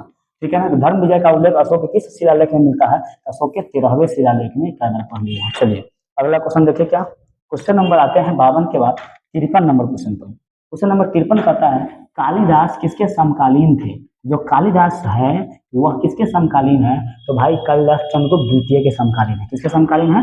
चंद्रगुप्त द्वितीय के समकालीन है। इसी को विक्रमादित्य, चंद्रगुप्त द्वितीय लिखा है, second third, first second. Chandragupta द्वितीय को हम लोग विक्रमादित्य की उपाधि भी कहते हैं, विक्रमादित्य भी कहते हैं। आइए क्वेश्चन नंबर 53 खत्म होता है और आते हैं हम लोग क्वेश्चन नंबर 54 की दुनिया में।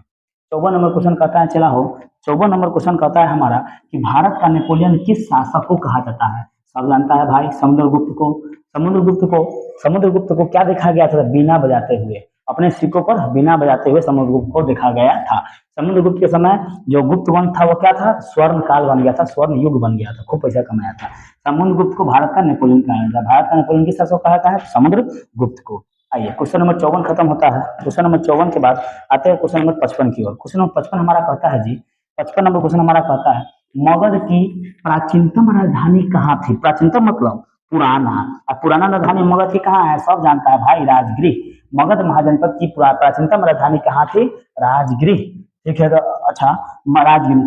देखिए ना, मगध वंश का जो पहला राजा था, पहला वो था बिंबिसार। बिम्बी बिम्बी देखिए, एक मिनट रुकिए। पहला राजा था बिम्बिसार। पहला राजा कौन था जी? बिम्बिसार। तो दूसरा राजा कौन था? अजातशत्रु। अजातशत्रु। जब बिम्बिसार था तब भी इसका राजधानी राजगिरी था। अजातशत्रु के समय भी इसका राजधानी राजगिरी था, लेकिन अजातशत्रु ने राजगिरी में किलाबंदी करवाया था।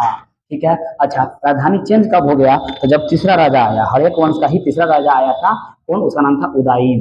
जब उदाईन आया तो उदाईन ने राजधानी को चेंज कर दिया, और उदाईन ने राजधानी को चेंज कर करके, ठीक है, पाटलिपुत्रा पाटलिपुत्रा रख दिया। क्या रख दिया जी?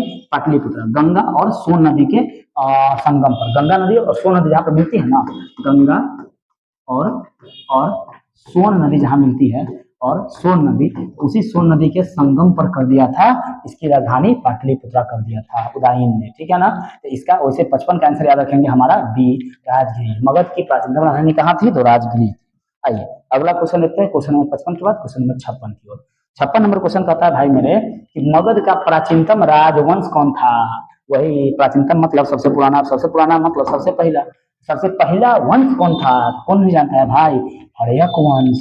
पहला वंश हर्यक वंश, दूसरा वंश हसीन, दूसरा वंश शिशुनाग वंश, दूसरा वंश शिशुनाग वंश, हसीन नंद वंश, तीसरा वंश नंद वंश, मशुक्सा से मौर्य वंश, चौथा वंश मौर्य वंश। तो मगध का प्राचीनतम राजवंश कौन था? प्राचीनतम राजवंश यानी कि सबसे पुराना राजवंश था हर्यक राजवंश। कोई दिक्कत? 56 नंबर क्वेश्चन तक अगर कोई दिक्कत है तो बताएंगे, नहीं है तो चलते रहते हैं हम लोग अपने स्पीड में। पता कि पाटलिपुत्र को, अभी देखें पीछे, पाटलिपुत्र को सबसे पहले उदाईन ने अपनी राजधानी बनाई। किसने बनाई थी? उदाईन ने। किस नदी के संगम पर? गंगा और सोन नदी के संगम पर, गंगा और सोन नदी के संगम पर। ठीक है ना। आइए, तो पाटलिपुत्र को किस राजा ने सर्वप्रथम अपनी राजधानी बनाई थी? पाटलिपुत्र को उदाईन ने सर्वप्रथम अपनी राजधानी बनाई थी। ठीक है, आइए देखते हैं अगला क्वेश्चन। अगला क्वेश्चन संदर्भ कर 58 नंबर। पाटलिपुत्र नगर की स्थापना उदाईन ने किस नदी के संगम पर किया? आइए गया तो गंगा और सोन नदी के संगम पर। आए पुनपुन कहाँ से आ गया? ऑप्शन गलती है जी, सी में पुनपुन नहीं होगा, पुनपुन नहीं होगा मेरे भाई, पुनपुन नहीं होगा, गारंटी है मेरा, पुनपुन नहीं होगा। ठीक है, आप लोग देख लेंगे, सिर्फ गंगा और सोन नदी के संगम पर। ऑप्शन सी में हम ऑप्शन को चेंज करते हैं, ए एंड बी, तो यही होगा सही हमारा सी, ए एंड बी नदी के संगम पर। पाटलिपुत्र नगर की स्थापना उदाईन ने किस नदी के संगम पर किया था? गंगा और सोन नदी के संगम पर। ठीक है ना। आइए अगला क्वेश्चन देखते हैं हम लोग, क्वेश्चन नंबर 58 के बाद क्वेश्चन नंबर 59 की ओर। 59 नंबर क्वेश्चन कहता है कि रथ मुसल नामक आक्रामक यंत्र का प्रयोग किस जनपद में सबसे पहले किया गया? तो देखिए, रथ मुसल और महाशिलाकंटक दो है। देखिए, सबसे पहला वंश था हमारा कौन? तो याद रखेंगे सभी लोग, कहेंगे कि हर्यक वंश। मगध पर राज करने वाला मगध पर राज करने वाला सबसे पहला वंश कौन था? सबसे पहला वंश था हर्यक वंश। अच्छा, हर्यक वंश का सबसे पहला राजा कौन था जी? तो हर्यक वंश का ना मेरे भाई, सबसे पहला जो राजा था, सबसे जो पहला राजा था वो था कौन? तो हर्यक वंश का सबसे पहला राजा था हमारे पास बिंबिसार। कौन था जी?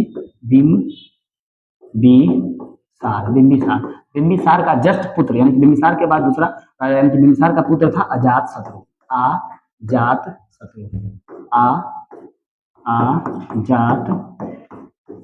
अजातशत्रु।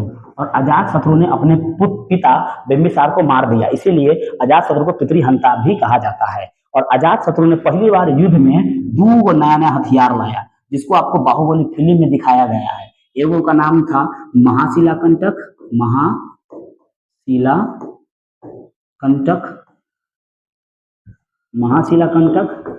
और दूसरा का नाम था रथमुसल। दूसरा का नाम क्या था जी? रथमुसल। दूसरा का नाम था रथमुसल। रथ मूसल। भाई ये बाहुबली में समझ देखें जी, एगो रथ था और रथ के आगे जो है ऐसा जो है चक्र लगाया गया था, जो है सब चक्र लगाया गया था, ये मस्ते रहता था, आगे आदमी खटाखट खटाखट काटते जा रहा है, तो रथ मूसल से करते हैं। तो वही कह रहा है कि रथ मूसल नामक आक्रामक यंत्र का प्रयोग किस जनपद में सबसे पहले किया गया? मगध जनपद में, मगध महाजनपद में, मगध महाजनपद में, न तो काशी में, न वैशाली में, न कौशल में, मगध महाजनपद में। आंसर हो जाएगा हमारा सी। ठीक है ना। आइए अगला क्वेश्चन देखते हैं 59 के बाद 60 नंबर। क्वेश्चन नंबर 60 कहता है ताम्रलिपि बंदरगाह कहाँ अवस्थित है? खाली इतना याद रखिए ना, बंगाल की खाड़ी में ताम्रलिपि बंदरगाह कहाँ अवस्थित है? देखिए ना, ये भारत है हमारा, ठीक है ना, ये भारत है हमारा, ये भारत में जो है, ये हमारा जो है, ये जो है हमारा चिकन नेट है, ठीक है, यही पर है बंदरगाह ताम्रलिपि, यही पर है कौन सा? ताम्रलिपि बंदरगाह, बंगाल की खाड़ी में। कहाँ है जी? बंगाल की खाड़ी में, तो बंगाल में। अगला क्वेश्चन देखिए क्या, चलिए आते हैं अब हम लोगों का क्वेश्चन नंबर 61 है। अगला क्वेश्चन है हमारा क्वेश्चन नंबर 61। 61 नंबर क्वेश्चन पर आते हैं। सबसे पहला जो हमारा क्वेश्चन नंबर 61 है वो कह क्या रहा है कि इलाहाबाद प्रशस्ति का लेखक कौन है? तो भाई मेरे, इलाहाबाद प्रशस्ति अभिलेख का जो लेखक है वह हरिसेन है। और हरिसेन कौन है? तो हरिसेन एक कवि है। कहाँ का कवि है? तो हरिसेन ना राज कवि है। क्या है ये? हरिसेन एक राज कवि है। हरिसेन क्या है भाई? हरिसेन एक राज कवि है। ठीक है, कहाँ का राज कवि है? समुद्रगुप्त, समुद्रगुप्त, समुद्रगुप्त का ही राज कवि है। समुद्रगुप्त के राज कवि यानी कि दरबारी कवि है। ठीक है ना जी, समुद्रगुप्त के दरबारी कवि है हरिसेन। आइए अगला क्वेश्चन देखते हैं, क्वेश्चन नंबर 62। क्वेश्चन नंबर जो हमारा 62 है, 62 नंबर क्वेश्चन कहता है कि चाणक्य भारत के किस शिक्षण संस्थान से अध्ययन किया था? यानी कि चाणक्य भारत के किस शिक्षण संस्थान से पढ़े थे? हम जानते हैं कि चाणक्य गुरु थे चंद्रगुप्त मौर्य के, और यह भी तक्षशिला विश्वविद्यालय से पढ़े थे। ठीक है, तक्षशिला जो है वर्तमान के पाकिस्तान में है। क्वेश्चन नंबर 63 की ओर। क्वेश्चन नंबर 63 की ओर कहता है प्राचीन भारत में ओदंतपुरी विश्वविद्यालय कहाँ स्थित था? ठीक है, तो प्राचीन भारत में जो ओदंतपुरी था ये मगध में स्थित था। कहाँ स्थित था जी? तो प्राचीन भारत में जो ओदंतपुरी आपको दिख रहा है ना, वो मगध में स्थित था। कहाँ स्थित था? तो मगध में, मगध में याद रखिएगा, मगध में स्थित था। अगला क्वेश्चन देखते हैं, क्वेश्चन नंबर 63 के बाद क्वेश्चन नंबर 64। क्वेश्चन नंबर 64 कहता है शक संवत की शुरुआत कब से मानी जाती है? कब से मानी जाती है? तो याद रखना है 78 ईस्वी से। कब से मानी जाती है जी? 78 ईस्वी से मानी जाती है। अगला क्वेश्चन देखते हैं, अगला क्वेश्चन देखते हैं, क्वेश्चन नंबर 64 के बाद 65 नंबर क्वेश्चन हमारा कहता है जी कि विश्व में पाई जाने वाली पहली धातु थी। विश्व में पाई जाने वाली जो सबसे पहली धातु है वह तांबा है। ना तो लोहा है, नहीं टीन है, नहीं चांदी है, सबसे पहले तांबा है, उसके बाद ये सब आया हुआ है। आइए अगला क्वेश्चन देखते हैं हम लोग 65 के बाद 66 नंबर क्वेश्चन कहता है भारत की सबसे प्राचीनतम लिपि थी। तो भारत की जो सबसे प्राचीनतम लिपि है वो ब्राह्मणी लिपि है। कौन सी लिपि है जी? भारत की सबसे प्राचीनतम लिपि ब्राह्मणी लिपि है।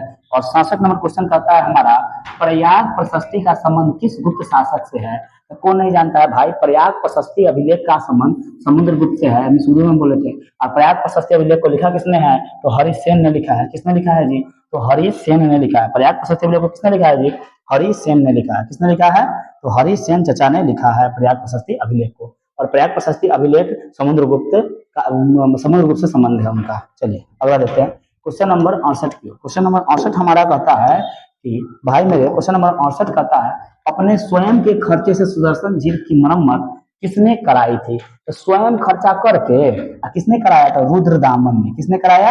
रुद्रदामन, या फिर रुद्रदमन कहते हैं, रुद्रदमन प्रथम कहेंगे। रुद्रदमन प्रथम ने अपने स्वयं के खर्चे से सुदर्शन झील का मरम्मत करवाया। क्वेश्चन पूछेगा आपसे कि सुदर्शन झील का निर्माण किसने करवाया? तो निर्माण करवाया था अशोक ने। किसने करवाया था जी? अशोक ने। अशोक ने करवाया था। और बाद में जब सुदर्शन झील खराब हो गया था, जब रुद्रदमन आया तो देखा कि जा सुदर्शन झील तो पुराना हो गया है, तो इसका क्या किया था? स्वयं के खर्चा से इसका मरम्मत करवा दिया था। 68 नंबर क्वेश्चन खत्म होता है। क्वेश्चन नंबर हम अपना देखते हैं 69। क्वेश्चन नंबर 69 देखते हैं, कहता है आइए इसके आंसर आप लोग खुद दे देंगे। इंडिका का लेखक कौन है? बड़ा आसान है, अगर शुरू से जो वाली वीडियो देखें खुद बता देंगे। कमेंट में हमारी आंसर का आंसर क्या होगा? 69 का 69 का आंसर क्या होगा? कमेंट में हमारी ये भी बता दे क्या? चलिए हम बता देते हैं। इंडिका का जो रचनाकार है, इंडिया में क्या होता है? मेघ, तो मेगा स्त्रीज है। कौटिल्य ने किस पुस्तक को लिखा है बताइएगा थोड़ा सा? अर्थशास्त्र। किसको लिखा है जी? अर्थशास्त्र को। ठीक है ना। जो हमारा है बाणभट्ट, कौन है जी? 69 है बाणभट्ट। बाणभट्ट जो है, ठीक है एक मिनट रुक जाइए, चलिए हो गया। अच्छा हाँ, मेगास्थनीज क्या था? तो मेगास्थनीज एक यूनान का था। कहाँ का था? यूनान का था, यानी कि यूनानी तीर्थ यात्री था। आइए, यूनान के राजदूत है तीर्थ यात्री में। 69 के बाद आते हैं क्वेश्चन नंबर 70 में। 70 नंबर कहता है कि किस गुप्त शासक को लिच्छवी दोहित्र कहते हैं? इसी को, समुद्रगुप्त को ही लिच्छवी दोहित्र भी कहते हैं, भारत का नेपोलियन भी कहते हैं। देखिए ना, समुद्रगुप्त को क्या क्या कहते हैं? लिच्छवी, लिच्छवी दोहित्र, एल फॉर लिच्छवी, लिच्छवी दोहित्र कहते हैं, क्योंकि इनकी माता का जन्म जो हुआ था वह लिच्छवी की थी, इनकी माँ, ठीक है। और लिच्छवी दोहित्र, लिच्छवी का ही पुत्र, यानी कि वहां का यह लड़का है लिच्छवी दोहित्र, तो समुद्रगुप्त को लिच्छवी दोहित्र भी कहते हैं। इसको भारत का नेपोलियन भी कहते हैं, भारत का नेपोलियन भी कहते हैं, ठीक है ना। इसको जो है तीन समुद्र का मालिक भी कहते हैं, तीन समुद्र का मालिक भी कहते हैं। और इसका घोड़ा जो है लगभग 3 समुद्रों का पानी पी सकता था। समुद्रगुप्त के जो है सिक्का पर बीना बजाते हुए दिखाया गया है, बीना बजाते हुए दिखाया गया है, बीना बजाते हुए दिखाया गया है। चलिए अगला क्वेश्चन 70 के बाद 71 नंबर क्वेश्चन देखते हैं हम लोग। क्वेश्चन नंबर हमारा 71 कहता है, 71 कहता है बुआ हो कि कादम्बरी के लेखक कौन है? याद रखिएगा, जो कादम्बरी के लेखक है वही बाणभट्ट है। पीछे था ही क्वेश्चन, नहीं क्वेश्चन नहीं था, ऑप्शन में था बाणभट्ट। बाणभट्ट कादम्बरी के लेखक, कादम्बरी के लेखक कौन है जी? बाणभट्ट है। आइए 71 के बाद 72 नंबर क्वेश्चन पर चलते हैं। 72 नंबर क्वेश्चन कहता है कि किस ग्रंथ में 16 महाजनपद का उल्लेख मिलता है? बड़ा अच्छा बात है। महाजनपदों की संख्या कै गो? 16 गो। और ये कहाँ कहाँ मिलता है? अंगुत्तर निकाय यानी कि भगवती सूत्र और अंगुत्तर निकाय, अंगुत्तर निकाय और भगवती सूत्र दोनों मिलते हैं, ए और बी दोनों दोनों में। वो जैन धर्म का है, वो बौद्ध धर्म का, जैन धर्म का क्या है? भगवती सूत्र था, और बौद्ध धर्म का अंगुत्तर निकाय। चलिए देखते हैं 72 के बाद 73 नंबर क्वेश्चन। क्वेश्चन नंबर 73 देखते हैं, क्वेश्चन नंबर 73 देखते हैं, ठीक है। कि 73 नंबर क्वेश्चन कहता है बाबू मेरे कि कोसल महाजनपद किस नदी के किनारे स्थित है? तो कोसल महाजनपद हमारा सरयू नदी के किनारे स्थित है। किस नदी के किनारे है जी? सरयू नदी के किनारे स्थित है। 73 खत्म होता है। 74 नंबर क्वेश्चन देखते हैं हमारा। 74 नंबर क्वेश्चन क्या कहता है जी? क्वेश्चन नंबर 74 कहता है भाई मेरे कि इंद्रप्रस्थ, इंद्रप्रस्थ किस महाजनपद की राजधानी है? तो इंद्र भगवान और भगवान इंद्र भगवान आए थे कुरुक्षेत्र की लड़ाई में, कुरुक्षेत्र, कुरु, इंद्रप्रस्थ किस महाजनपद की राजधानी है? तो कुरु महाजनपद की राजधानी है, ठीक है ना। आइए अगला क्वेश्चन देखते हैं हम लोग, अगला क्वेश्चन देखते हैं क्वेश्चन नंबर 74 के बाद 75, और यह हमारा आज के सेशन का लास्ट क्वेश्चन है, ठीक है जी। चलिए हम लोगों का मेहनत रंग लाएगा। देखिए 75 नंबर क्वेश्चन कहता है कि अशोक के अभिलेख किस भाषा में है? तो अशोक के अभिलेख प्राकृत भाषा में है, प्राकृत भाषा में है, ठीक है जी। बताइए, जय हिंद। सबसे पहले ही बताइए हमको कि क्या अभी तक ले सारा टॉपिक हम बताएं, पूरा चैप्टर 2 को हम पूरा विश्लेषण के साथ 75 को ऑब्जेक्टिव क्वेश्चन दे दिए, उसमें से हम कितना क्वेश्चन बना दिए आगे पीछे कर करके? बताइए, कहीं से कोई दिक्कत है तो कमेंट में बताएंगे।